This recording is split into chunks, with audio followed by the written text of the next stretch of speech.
Cette jeune fille se prénomme Namizata. Elle réside au quartier campement à Koumassi.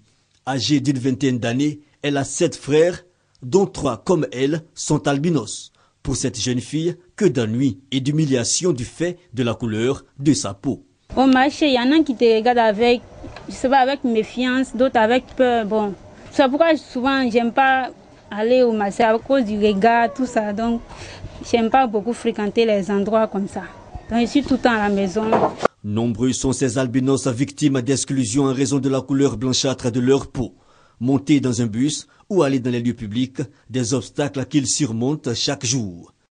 Aujourd'hui, quand un albinos emprunte un véhicule, les gens même sont réticents de s'asseoir auprès de lui.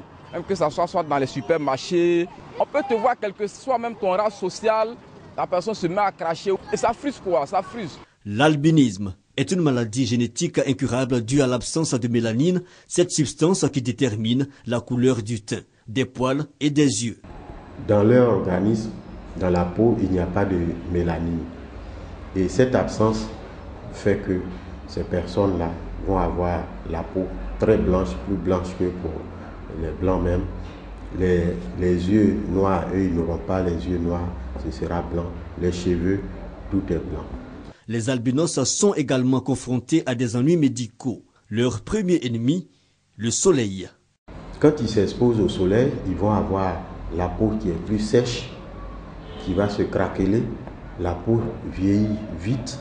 Au niveau du visage, du cou, vous allez voir des plis. Ils vont avoir des taches noires sur le corps, le visage. Risque de cancer, problème de la vue. La santé des personnes atteintes d'albinisme constitue une réelle préoccupation.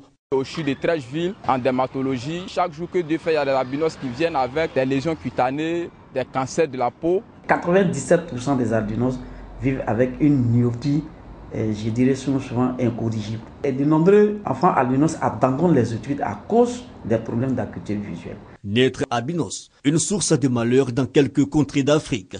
Conséquence des parents qui abandonnent leurs enfants. Les gens ont quand même refusé des jumeaux albinos sous prétexte que la maman même refusait d'allaiter les enfants. Nous avons vu ça à Tomodi. Les femmes sont abusées par des curieux qui se disent, on dit que si tu couches avec une femme albinos, ça te donne le bonheur. C'est des préjugés rétrogrades, c'est des préjugés, ça n'a aucun fondement.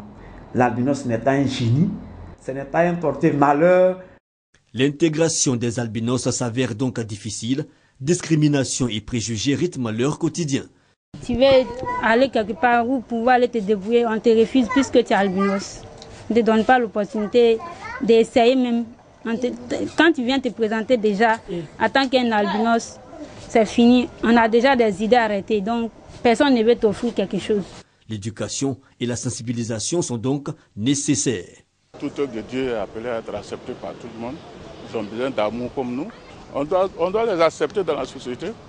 Ils ont des capacités, le réflexe, l'intelligence nécessaire que Dieu a donné à tout le monde. On doit collaborer avec eux. On doit les aider, mais c'est nos prochains.